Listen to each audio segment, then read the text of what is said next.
Magandang araw mga idol. Meron ako i-repair dito mga idol na Sanyo flat screen TV na 32 inches mga idol. Ang problema nito mga idol ay blinking. Tapos ito mga idol, naka-convert na rin to sa 4 wires. Kinonvert na rin to nung tropa kong technician din mga idol. Bali wala kasi siyang 4 wires. Sabi ko 5 wires natin. Kaya lang mga idol, ang napansin ko kasi dito sa capacitor nung tinungkab ko to, hindi siya nagpalit ng mga idol ng capacitor. Kasi yung nandito mga idol ay 330 UF na 200 volts. So ibig sabihin 110 mga idol. Hindi ko kasi natanong mga idol kung ang ginamit, kasi sabi niya matagal naman daw na nagamit to ng may-ari. Ngayon hindi ko naman natanong sa kanya kung ang ginamit niyang power supply ay 110. Kasi kung sa tagal na ginamit to mga idol tapos nakadirect sa 220, malamang na to, sabog na to. Bali ito kasi yung original pa niya na capacitor mga idol.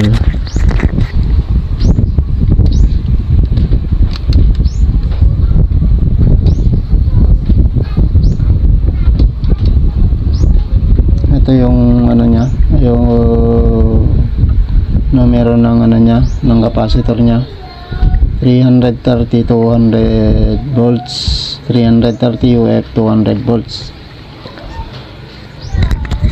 Bali ito kasi mga idol, baka bitin na kasi yung supply, kaya nagbi-blink na.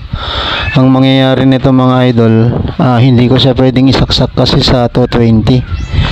Tsaka wala naman akong 110 na transformer, hindi ko siya maisasaksak ng 220 kasi sigurado puputok to.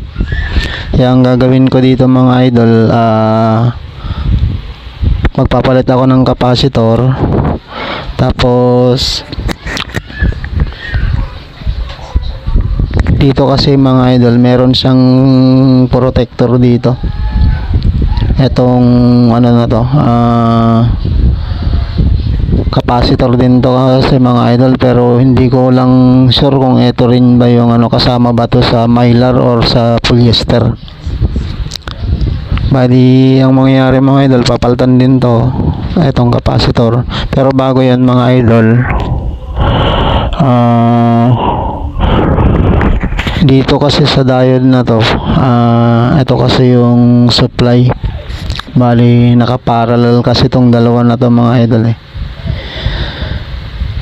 Ang gagawin ko muna mga idol, magtatap tayo ng dito. Magtatap tayo ng 12 volts muna dito na direct current. So dito at saka dito sa sa ground. Bali kuha lang tayo ng mga idol.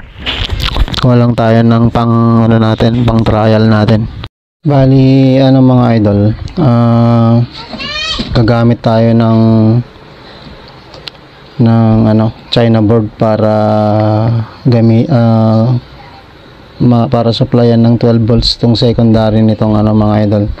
So iinang natin dito sa mga idol, dito sa positive terminal nitong diode na to, tapos dito sa ground. Bali ito kasi mga idol, ground kasi to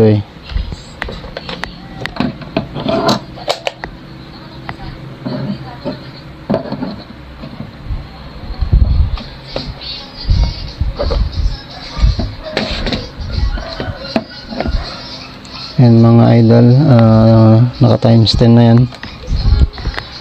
Bali itong sa may tuner na to, ground kasi to mga idol. Kahit to ground din kasi to, itong sa may tornilyo na to.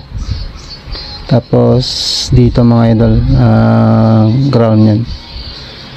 Bali itatap natin dito yung negative tapos yung positive doon mga idol. Tapos subukan natin kung magno-normal yung ilaw nya.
Bali, ayan mga idol, yung sa positive kasi yung ginamit nating positive dyan yung dilaw.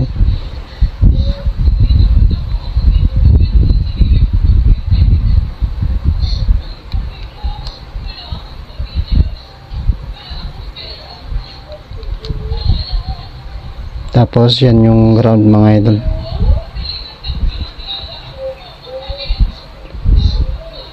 Yan bali, ano mga idol, ano nga pala natin, i-double check natin kung double check nga pala natin mga idol, baka shorted naman, may nadikitan tayong iba.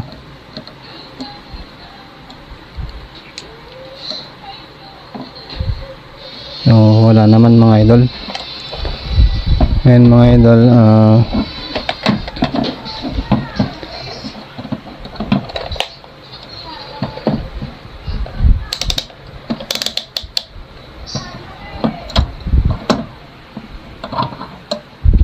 nakaset tayo ng ano mga idol, ng 250 DC tayo.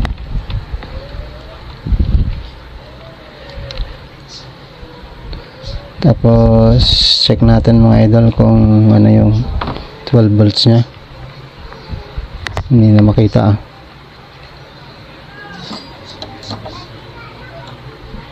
yan, positive tsaka sa negative. Isaksak ko na nga lang muna mga idol. Bali yan mga idol, nag-stable naman na yung ilaw doon.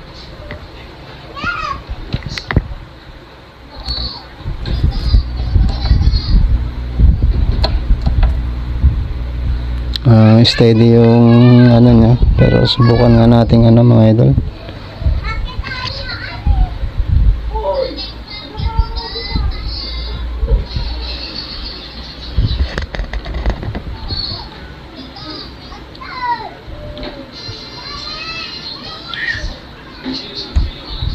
Wala.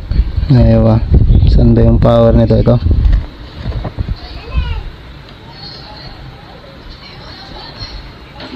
Bali, alam mga idol, ayaw niya mag-oscillate.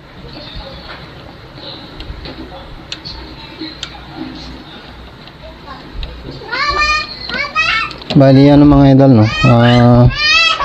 Dahil naka, ano naman to, naka steady naman na, kasi baka ano, baka kulang pa yung ang sinuplayan kasi natin mga idol yung main lang, kasi baka meron pa siyang supply na kailangan, kasi may ano pa dito eh, may diode pa dito mga idol eh. Hindi ko alam ito kung saan sa pumunta, sa backlight,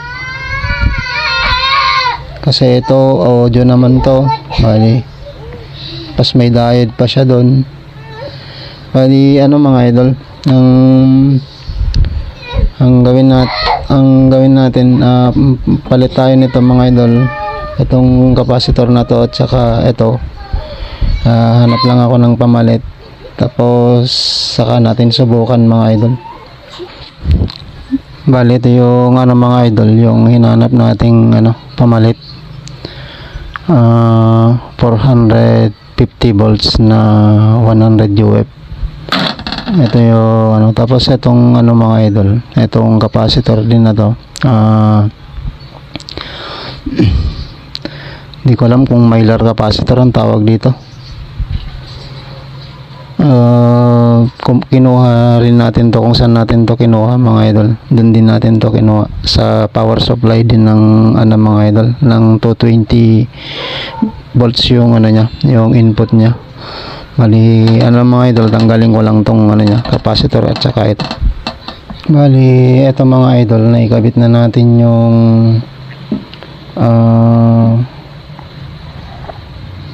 bagong yung capacitor na 450 volts na 100 UF, tsaka yung mga idol, yung Mylar capacitor.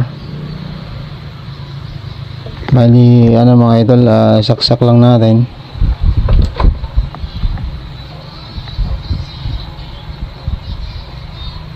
Kung makikita nyo mga idol, nagbi-blink pa rin siya ng nagbi-blink pa rin yung red indicator mga idol. So hindi umubra yung ginawa natin, pero ang kagandahan mga idol, pwede na natin siyang isaksak sa 220 mga idol. Nakadirekta na kasi yan sa 220.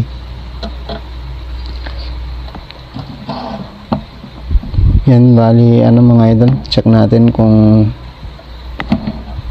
yung niya, yung supply niya. Bali nagpa-fluctuate mga idol, pero nung mga idol, nung nilagyan ko naman ng ng ibang power supply, nag-jumper ako ng 12 volts dito, okay naman mga idol, hindi naman nagpa-fluctuate. Bali mga idol, subukan ko siyang i-5 wires mga idol. Medyo kasi itong circuito nito mga idol, ilalim, pati sa ilalim meron siyang linya, tapos dito sa ibabaw. Bali mga idol, i-review ko lang muna yung niya, yung connection ng 5 wires mga idol. Kasi wala rin tayong mga idol wala rin kasi tayong bagong 4 wires. Mas maganda sana kung 4 wires, kasi tap na lang sana, kasi naka-ready na lahat yung pagtapan. Pero kasi mga idol, meron pa dito kasing capacitor na nakakonect dito sa drain mga idol, sa collector. Subukan ko rin tanggalin to mga idol, kung kasi nakakonect pa siya, kasi yan nakakonect pa dito sa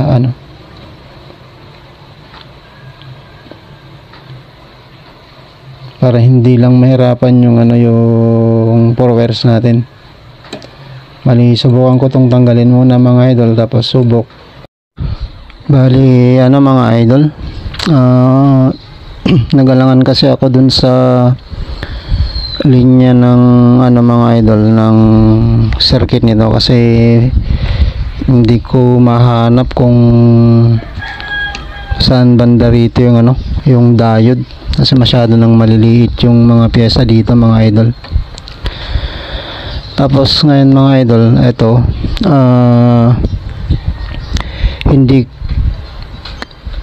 kasi tawag dito, yung ginawa kasi nung tropa ko dito sa 4 wires mga idol, in-auto volt niya. So dito niya kinonek sa may out ng ng auto, out ba, input, basta dito kasi niya in-auto volt niya, kasi mga idol Ngayon, dahil nag-alangan ako dun sa sa 5 wires,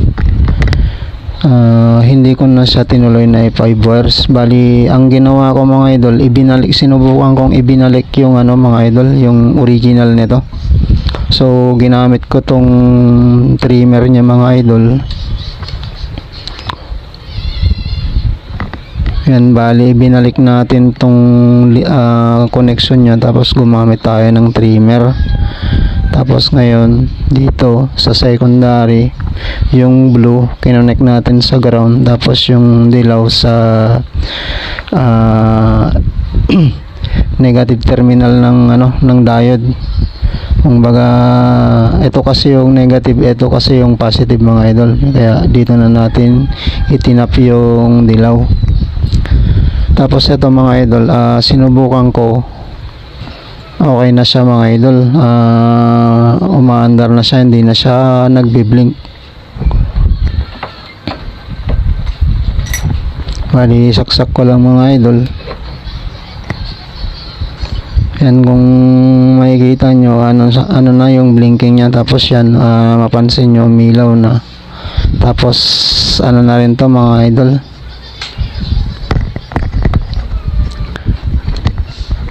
bali may display na rin yan.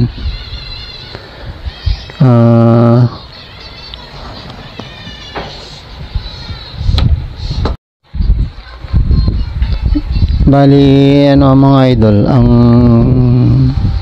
ang salarin pala dito yung nya, yung feedback circuit nya yung problema mga idol. Kaya nagbi-blink siya. Bali kasi ngayon yung gamit na nitong itong followers mga idol, itong yung sariling feedback circuit nya. Bali yun na yung ginamit natin. Hindi na tayo dito sa may sa may feedback circuit nitong nitong board nya. Kaya pala siya nagbi-blink. Bali mga idol, ito yung kasi nito, yung taklob kasi nito mga idol, nandun pa sa may sa may shop ng tropa ko mga idol. So dun pa to matatakloban. Bali lang mga idol, testing ko lang lagyan ng input, setup ko lang mga idol.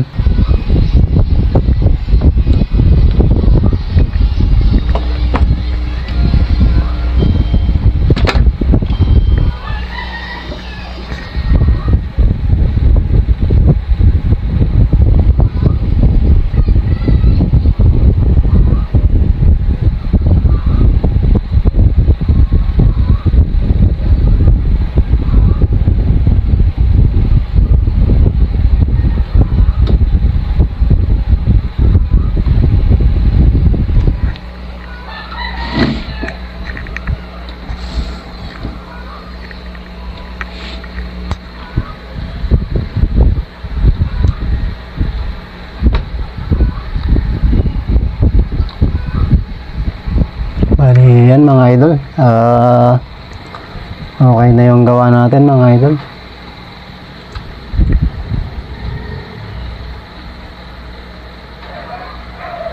Wala lang audio to mga idol kasi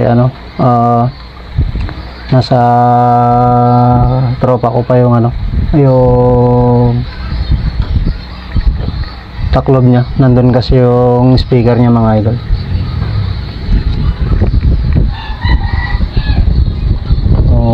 Bali mga idol, yun lang at maraming salamat.